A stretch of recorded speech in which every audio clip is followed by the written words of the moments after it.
through Dr.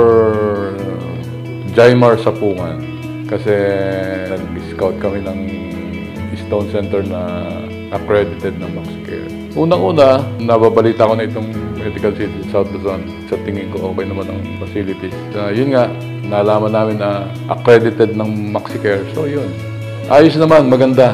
Simula pa lang nung bago pa ako pumunta rito, tinawagan ako ng Stone Center and napaka-accommodating naman nila. Galing mag-explain kung ano yung dapat kong i-prepare.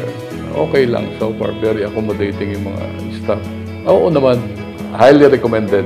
Tuloy lang nila yung kanilang ginagawang ganun. Kasi isa kang pasyente, pupunta sa hospital, siyempre nangangailangan ka ng medical care. Gusto mo yung taong maaabutan mo doon is mababait.